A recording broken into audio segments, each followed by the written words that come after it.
Oh my gosh! So this is how we open our show. hopefully you didn't hear this joke by Chris Proya, who fashions himself to be a comedian, talking about balls. Yes. But anyway, this is a Democrat and Republican walk into a bar. I am your Democratic host, Dr. Cindy Banier. I'm your Republican host, Sean Hartman. Hopefully you can hear us this time. We had some complaints last time that half of my stuff wasn't heard, so hopefully you can hear my beautiful, beautiful voice today. Everybody can hear me because I am the big mouth. Yeah, quite literally. Everyone knows this. All my fans Everybody know knows. That's right. That's right. And apparently we were a little bit late because Sean had some bike chain issues. Yeah, my bike chain issues. kept popping off as I was on my way here, so I had to be a miniature handyman and get it popped back So you had on. to mechanic that shit and get back on the road. Yes. Oh. All right. Well, thank you everybody for your patience as we're here. Of course, if you missed the live show here today, you can always find the podcast that will be put out on Tuesday this week, wherever you listen to your podcast, or on the Big Mouth Media website at bigmouthmediafl.com. And if you're a subscriber, you can get the full access to this video. Get a paid subscription. That helps us out. $4.99 a month, $49.99 a year. And then not only will you get access to all of the videos for Democrat, Republican, and all of the collection that Big Mouth Media has, but we will deliver them right to your inbox. So we would love for you to get that to keep independent media alive. So, Sean, I brought your water bottle back. Yes, I left my water bottle. bottle left last time. Yep, and you got to drink water. I am, Sean was so late. I'm on my third beer today. So now I've got the Rainbow Sherbet Prairie Sour here at Millennial Brewing. Let me give it a taste. Technically, I'm on a fast. It's Tisha B'Av, which is a Jewish mourning holiday where you're supposed to be fasting. I'll actually be right after this heading straight to my Messianic synagogue, where we will be doing our worship and then breaking the fast. And so that's going to be a fun bike ride down there. But I love it. I mean, a lot of people get weirded out by me biking everywhere. But I mean, outside of the extreme heat, I have to say it's a very fun experience and it's good exercise. Absolutely. My legs are jacked. Because you got to go over that bridge, don't you? No, well, I take the bus over the bridge, but after I get off over the bridge, I'm fine. I mean, because, man, biking over that bridge, even though we have a brand new sidewalk, pedestrian path there, still, it's quite a hike. It's a nightmare for sure. Just for the physical intensity of it all. But then before, even if you're looking at the other two bridges, they don't have that amenity yet. I know Cape Coral Bridge is going to be getting that too. But I mean, if you're biking over the bridge without that sort of external bike lane, it is terrifying. I have done it before, and it is extremely terrifying, which is why I'm so appreciative that we're finally getting a sort of separated bike lane on the Cape Coral Bridge. Even not even connected to the bridge itself, it'll be completely separated. So it's a good amenity, and it's long overdue. Well, listen, I got my start here in advocacy for pedestrian and bicycle safety. Yep. I think it's really important. I think that riding your bike around instead of taking a car, especially if you live in a condensed community, is really important. And so anything that we can do to improve that really makes me happy. Yeah. So, all right. So jumping into this, where are the Epstein files? Sean? Yes, this is week 2, week 3. How long has it been? We are still this is the one thing that we are in bipartisan agreement on. We need those Epstein files.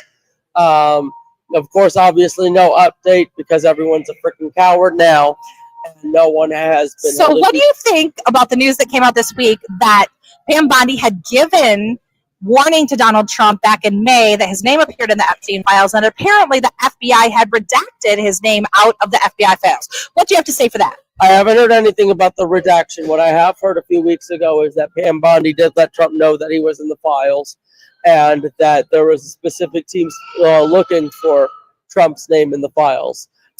Look, again, until we see the files, I have no choice but to believe that Trump is in the files, based on not just the withholding of the files, but the gaslighting involved, and him trying to do a complete 180 and try to get us to not care about this issue when this is an issue that MAGA really and truly, sincerely cares about. Now, it doesn't necessarily say I'm against Trump's policies and everything else that he's doing, but I think that this is a very serious issue, and I think it's serious enough that until I see proof otherwise, I have to assume that Trump is on the Epstein list. Here's the other thing, though, that needs to be brought up. we need to narrow it down to make it to focus on the people who actually committed crimes. Because in theory, you could have flown on his plane and then not really raped a child. We really need to figure out who are those individuals who raped children, who raped teenagers. That's really the list I care about. So I think there's a lot of talk about, who flew on his plane, who did this, who went to the island. But okay, like here's the scenario. So, like, if you're flying on Epstein's plane, like, where are you going? Yes, exactly. It's still like I think at the end of the day, what I am interested in, I want to clarify what I'm interested in. It's not just random flight logs of who flew to what. It's like Jeffrey Epstein doesn't seem like the friend. You're just like, hey, buddy, let's go for ice cream. Let's go for ice cream, and we'll just hang out and play cards. Well, I think it was Tim Burchard who said sometimes, like when you're a rich person and your plane breaks down at the airport, you see one of your other rich friends. I relate to that. Let me tell you. You say, hey, Jeffrey, you're here. Do you mind if I bum a ride with you? Where are you headed? Oh, you're headed to an island. Can you drop me off in like Miami real quick? Well, that doesn't fucking happen. Oh, no. Listen, I'm poor as fuck, but I can tell you 100%, like, that is not how that shit works. I understand, but what I'm trying to get at though is and what I really want to. It's like this. You know what this is? You grasping for straws as to why Trump is not a pedophile. Well, no, until he releases more information, until he releases this list, I have to assume the worst of the worst. So that would include that yes, he's on the list, and he's on the list of people who. Okay, how about this? How about Virginia Guffrey being one of the staff that was stolen from his spa by Jeffrey Epstein that broke this really? romance? That I didn't know. Oh, you didn't? I did not know about that. Yeah. So apparently Trump had said this, said, the reason that him and Jeffrey Epstein weren't friends anymore is because Jeffrey Epstein was stealing staff from him, one of whom happened to be Virginia Guffrey, who was one of the victims that had been very public about being abused by Ghislaine Maxwell and Jeffrey Epstein. So apparently Virginia Guffrey had worked at Mar-a-Lago at the spa, and it was Jeffrey Epstein that stole her, and Trump has still not gotten over it. Well, no, I don't know. It was Virginia Guffrey. I did know that is apparently the thing that really offended Trump is stealing his employees. Some very specific underage employees. And if he specifically said, "Oh yeah, they stole my employees," and now that I know what he was doing or I knew what he was type of person he was, I was concerned. So there's a lot of holes in that story for sure. But Trump has a tendency to Trump with his epic compassion and empathy for others. I'm sure he was eminently concerned about what was going to happen to Virginia Guffrey once he was in Jeffrey Epstein's plane and orbit, right? I would hope so. Look, again, I'm not. Again, you know what, Sean? Just keep reaching. At some point, you're going to get that straw. I am not grasping at straws here. What my entire comments are basically stating is I want to focus on the people who rape people.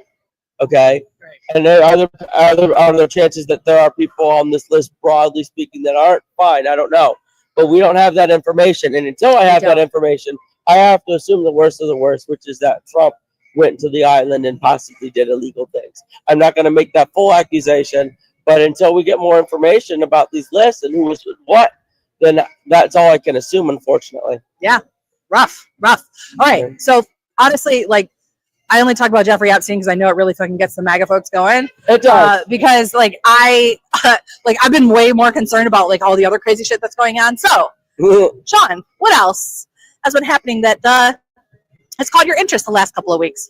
Well, I could tell you something that caught my interest over the past few days that hasn't really gotten a lot of news because it's more of a organizational kerfuffle, if you will. This has to do with the Young Republicans National Convention. I don't know if you saw any information on this, but there was serious allegations on basically election interference by the initial administration. So let me give you all some background here.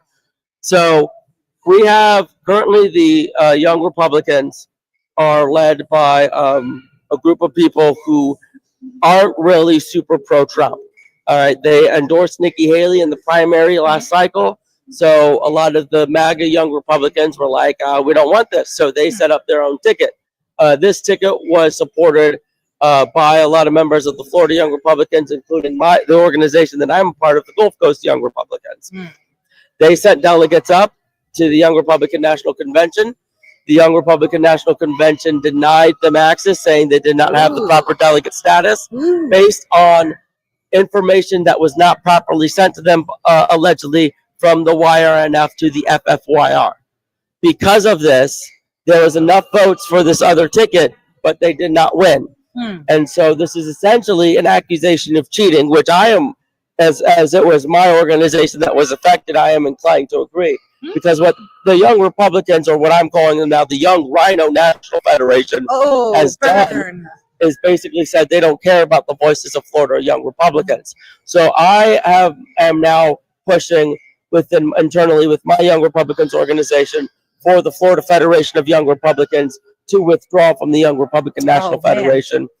So I know you love these type of stories. I hate to hear about Republican infighting. Oh my God, I hate it. I hate it. Terrible, terrible. Well, I do know that the Young Democratic Association met in Philadelphia a couple of weeks ago. It was, pretty exciting as far as those kind of things go. No accusations. We didn't have like an AOC faction take out the Joe Biden faction. No, we did not. No, there wasn't. It's non-presidential year, so everybody was just kind of like, hey, what the fuck are we going to do as our country is Indeed. Indeed. After such a massive pummeling, I can imagine you guys are like, oh, crap, what do we do now? The young Democrats are like, oh, my God, we're getting so much pussy, we don't know what to do. We're winning so much, we have no one to fight except each other. Yeah, while you guys are all like scorned and upset because chicks won't hook up with you, the Young Democrats, on the other hand, are fucking swimming in it. Just absolutely swimming in it. It was an absolute fuckfest from what I understand. Oh my God. Oh, don't worry. Republicans are getting late, but they're waiting till marriage. They're waiting for Grindr. They're just hanging out on Grindr. Okay. All right, just kidding. So, all right, so got a little bit of controversy, little different things hanging out. Over at the Young Republicans. There was some controversy, some infighting here in the state of Florida related to the CFO position. So we had the Blaze Ignolia Blaze, that dickhead guy who likes to say a bunch of shit that sucks, that DeSantis ended up putting in, whereas Trump wanted Joe Gruters to get the job, and there was a lot of fighting back and forth, and then I guess Blaze got in, but now it's whether or not Gruters was going to run in 2026 for the position. So do you have any insights on obviously, the Republican infighting? Well, the infighting was sort of ended before it began, and I think a lot of Republicans are breathing a sigh of relief because they don't have to pick between DeSantis and Trump again. Because again, this is one of those. This is why I think a lot of Republicans who you talk to don't want Casey DeSantis to run for governor, because a Casey DeSantis versus Byron Donalds race is a proxy Trump DeSantis battle. Oh, when you put it like that, now I'm excited. See, Democrats would love this, and that's the same with the Sengolia Gruters race. It was you had two people who were basically as a Trump versus DeSantis. And it was interesting because, you had DeSantis really playing this off on the state legislature battle, trying to pit, say stuff like Joe Gruters was against him on his agenda. But, he was saved by the chair, if you will, because Michael Whatley, who is the current RNC chair, is going to be running for the U.S. Senate. Which is leading Joe Gruters to run for the RNC chair position. So he is no longer running for CFO. So a lot of Republicans are breathing a sigh of relief because a lot of us don't want this infighting, but I feel like, the bad blood is still there. It's just like it's internal, and it's just waiting for something to cause it to surface. But at the same time, you have a lot of Republicans who don't want it to surface at all, and just wants everyone to bury our emotions and what we would assume is a very healthy maneuver, according to psychologists. That's a joke, of course. But listen, I don't want Casey DeSantis to run because she's not fucking qualified. Her qualifications include being the wife of Ron DeSantis and a fucking former news anchor, I hate this shit because this is like nepotism. This is crony politics. It's what happens in the Philippines. And I did a whole doctoral dissertation on how fucking corrupt the Philippines is and how to fix that shit. But they would routinely put their wife in to avoid term limits. And all it is just a continuation of the same regime. And the Marcos and Aquino is currently or it's the Long Marcos is the president. Yes, and then the previous who I've met. Dutertes or whatever. I've met. You've actually met Bon. Yes, I have. I know lots of Marcos because of my research in the Philippines. Yeah, that's right. Because I was doing my research in Ilocos Norte, which is the home of the Marcos. I actually saw Marcos lying in state before he was officially interned by Duterte. So yeah, no, like I have like a lot of weird relationship there. But one of the things that was very common across the Philippines and still continues to be common is to have your wife run for mayor or whatever position you're term limited out of. You know, and I've always thought it was complete bullshit. Not like that ever happens here. When is the last time a wife ran for? Oh, wait, never mind. Anyway, no, you're right. I think that it is. And listen. I know what you're alluding to, and I will tell you, it is actually one of the reasons why I disliked Hillary Clinton because I was like, hey. You're kind of popular because your husband was president. And like, I really wanted the first woman president to be her own made woman, frankly. Yeah. So that would be nice, isn't it, if she could actually get elected without the use of her husband. Of course, correct. She didn't get elected at all, which is, I think, she did not. And she's just enjoying being a grandma.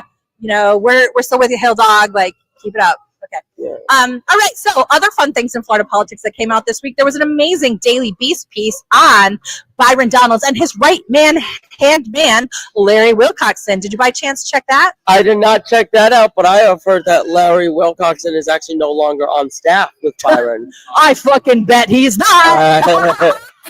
No one told me why, but I guess I'm about to find out why. He also deactivated his social media, including his Instagram and Facebook channels. Oh, I know because I tagged his nothing really big didn't happen that I didn't hear. No, it's the same shit.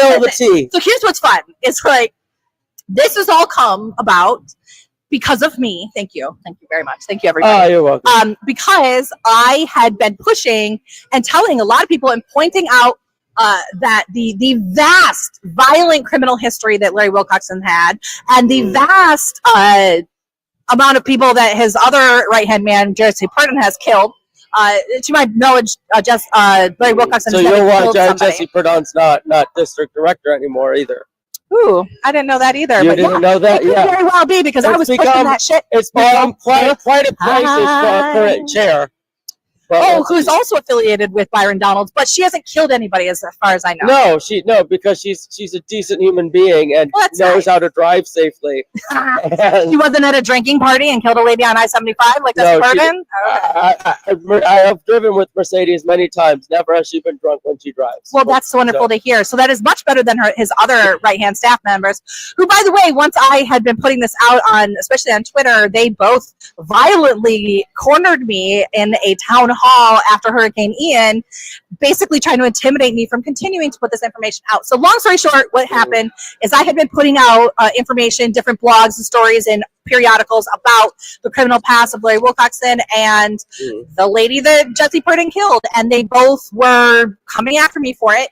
I finally got the Florida Trident, which is a nonprofit news organization in the state of Florida that is concerned with transparency.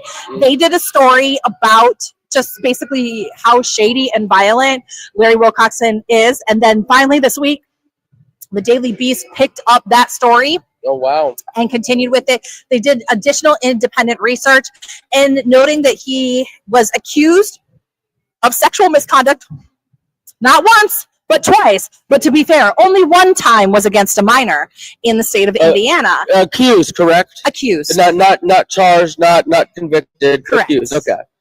So, it's like if you keep getting accused of the same thing over and over, like, what do you think? Oh, by the way, I have several dick pics from Larry. So if you're interested in seeing just how sexually inappropriate he is, I'll send you one of the dick pics that Larry Wilcoxon has sent to every female, except for me, that he's ever encountered because he knows that shit out.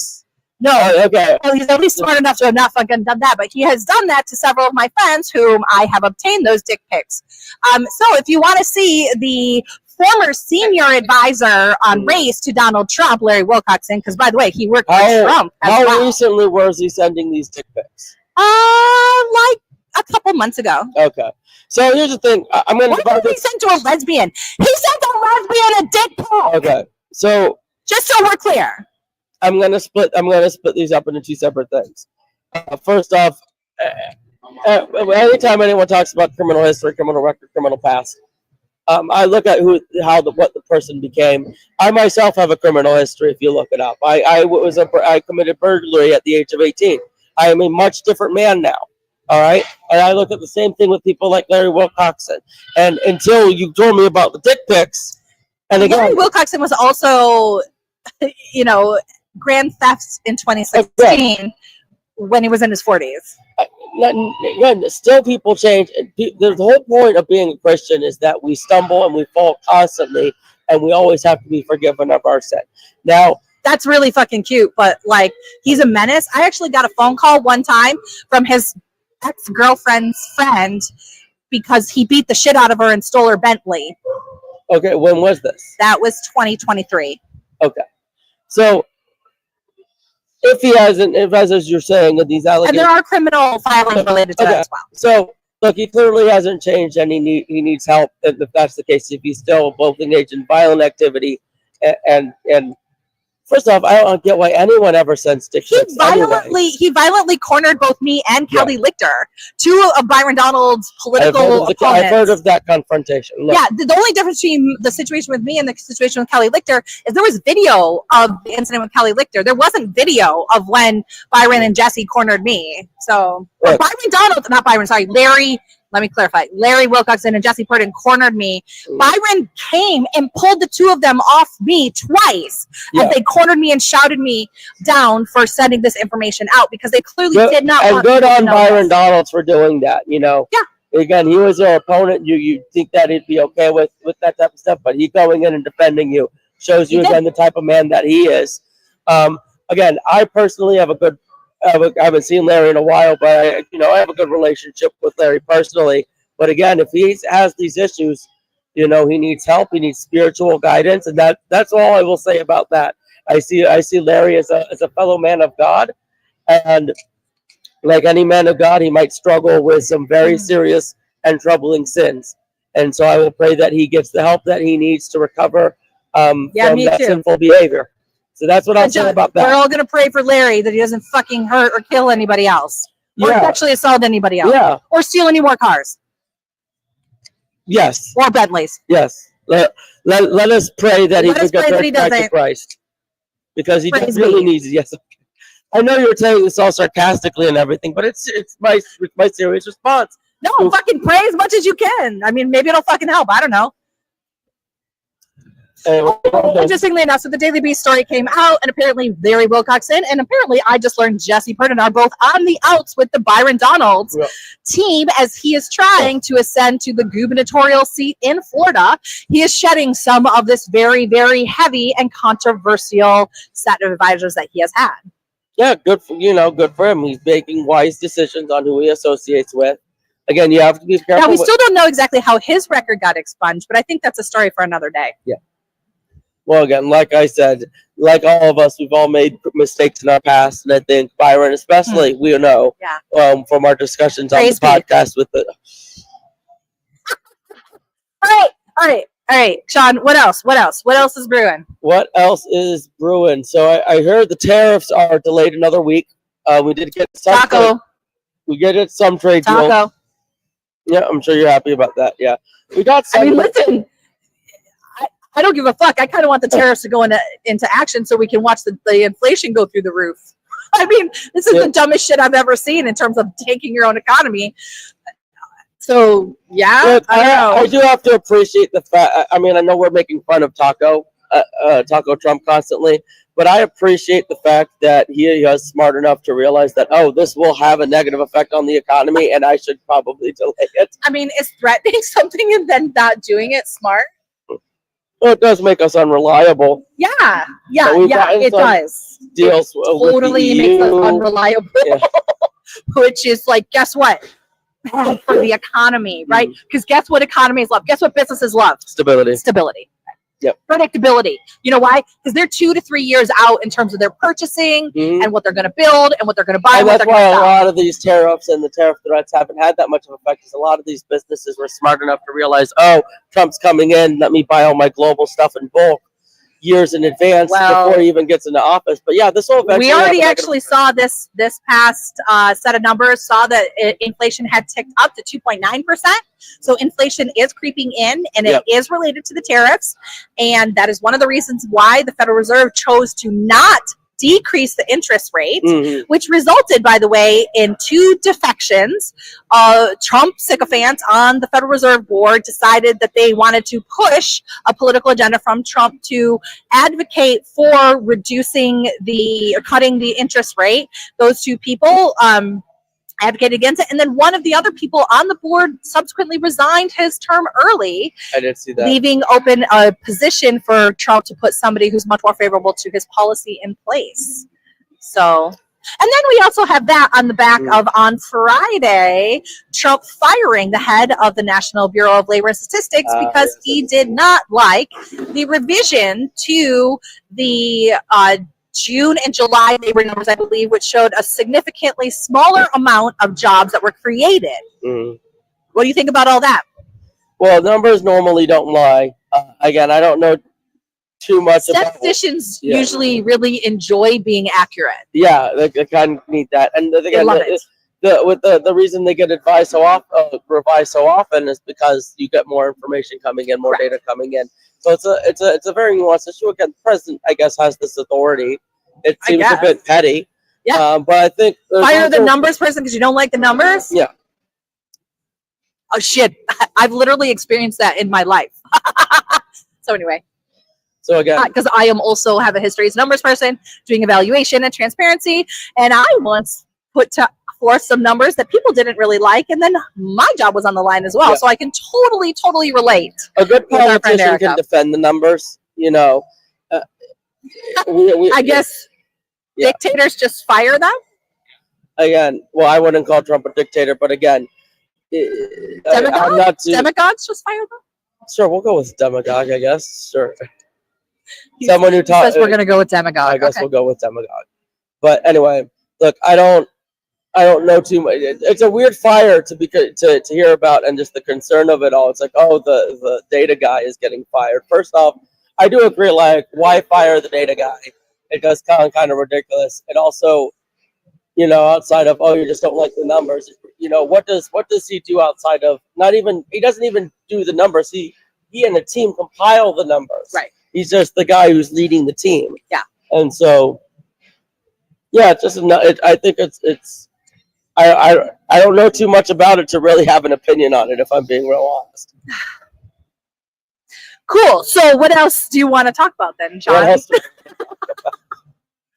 I mean, I don't know. Do you want to talk about how Trump is going to in turn civil commit all the people in camps who are homeless, experiencing mental health issues, or drug abuse? That is not how I understood his executive order. I read the executive order 5 times. I 100% am happy to tell you.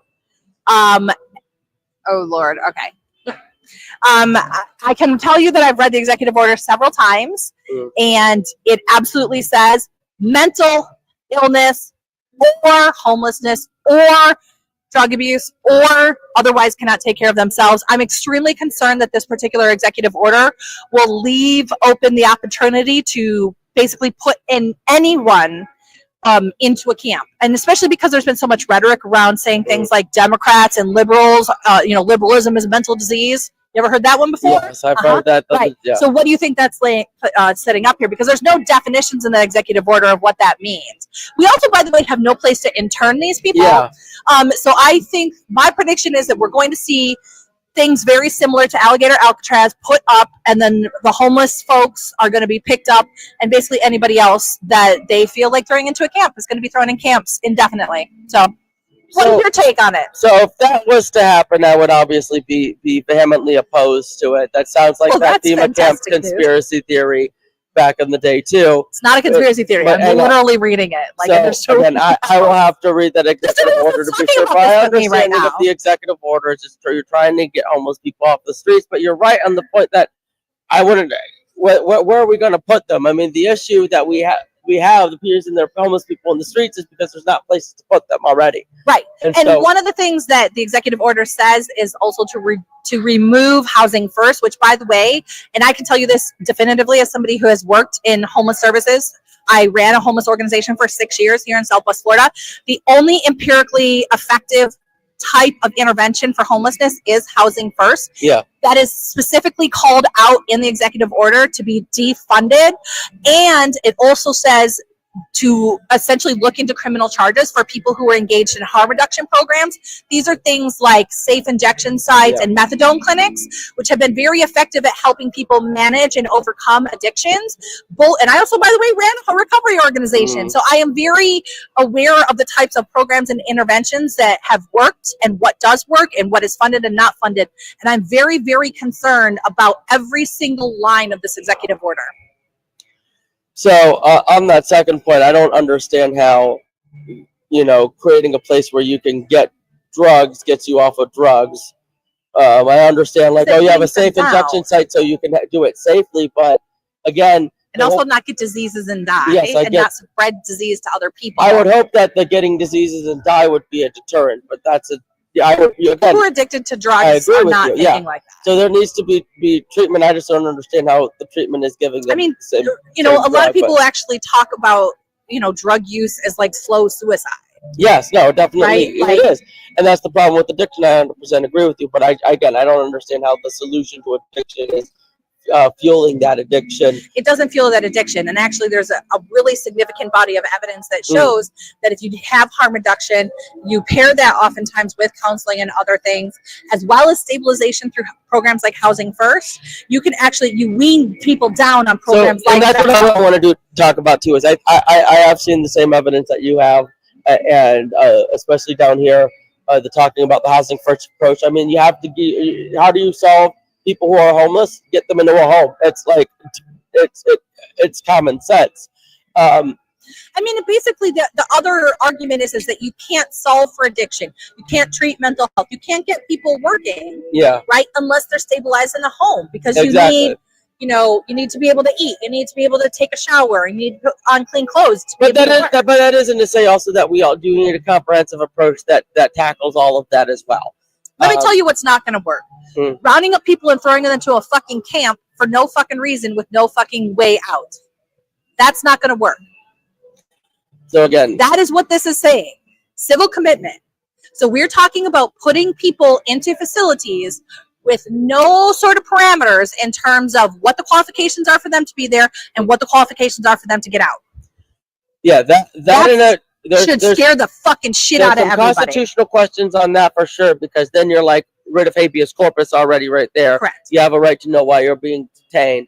If it's a civil commitment, again, if the point is to get these people out of the streets and into housing, if this is an area that actually has social services that can connect people, then I have no problem with it. But what you are describing is, they're putting them in a camp and just not doing anything to assist, then what's the point of that? But again, I haven't had a chance to read the executive order as of yet.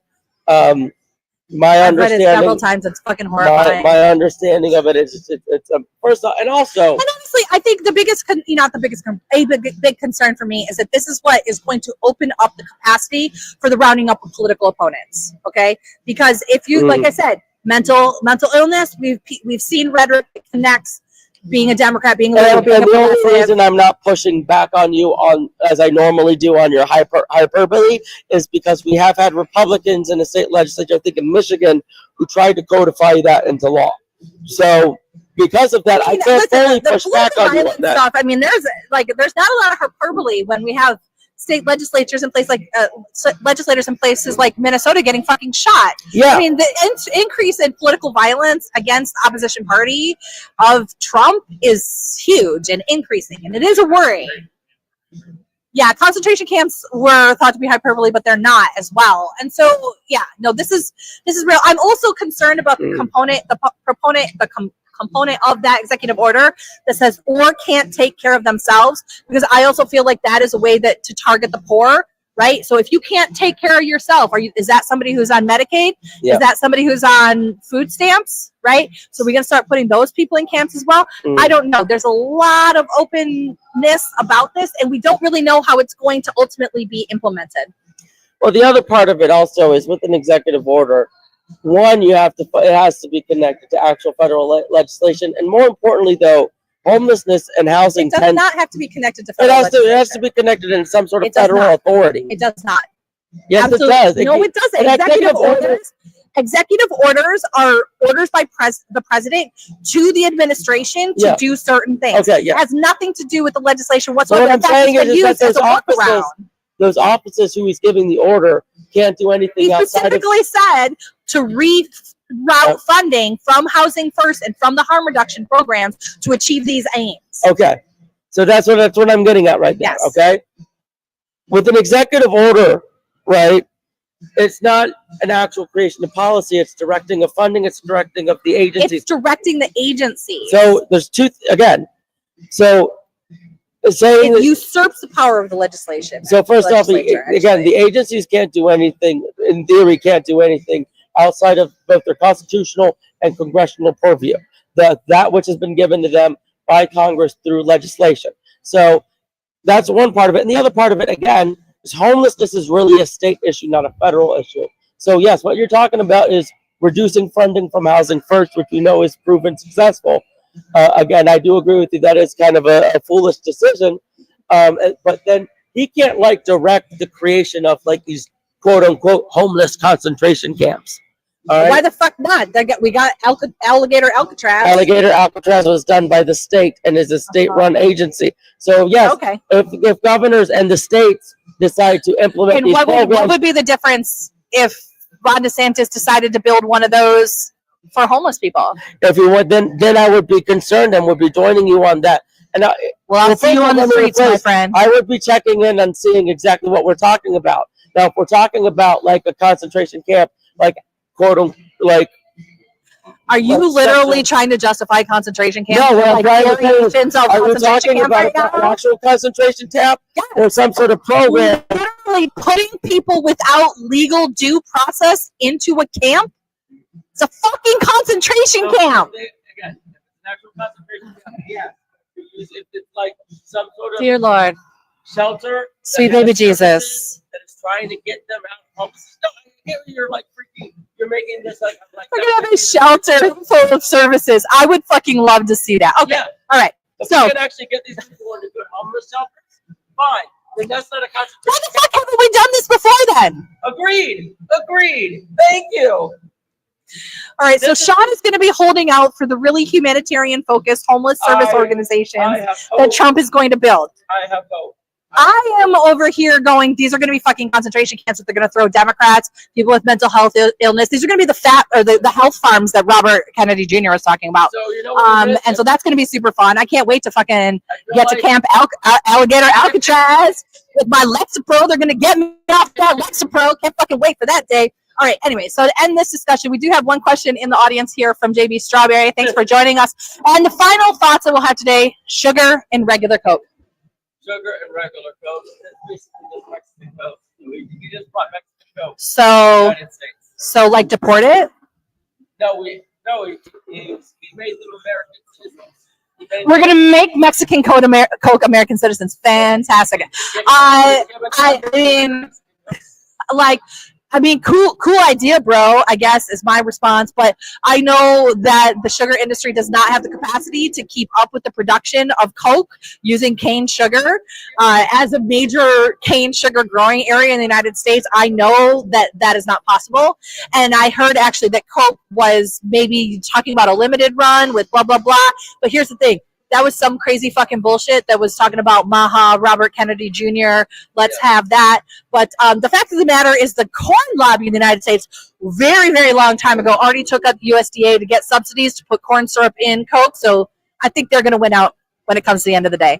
I do have to applaud Robert Kennedy on a lot of these major announcements on getting our food out here. Even if you disagree with them on a few of the other things, like taking scientists off the vaccine panel. Yeah, I really disagree with that. But, good on you, Bobby Brainworm, for taking the fucking food coloring out of Skittles. Thanks a lot. Really fucking happy about that. Anyway, so I know that our venue here is starting to close out, so I want to call this a day. I have been your Democratic host, Dr. Cindy Banyai. Thank you so much for joining us here. We hope that if you are listening on anywhere else other than the Big Mouth Media website, that you will like, share, and write a review on Apple Podcasts, Spotify, wherever you're listening to this. And if you're listening to us on the Big Mouth Media website, please consider buying a paid plan. You can get access to all the videos from the show and the other podcasts and articles that are put out by Big Mouth Media, as well as help us keep the lights on. We will also be supplying you with these via email. So you get all the new episodes, new videos right into your inbox. You can go ahead and find out more about that at www.bigmouthmediafl.com. Thanks so much for joining us at A Democrat and a Republican Walk Into a Bar. We'll see you next time. Bye-bye.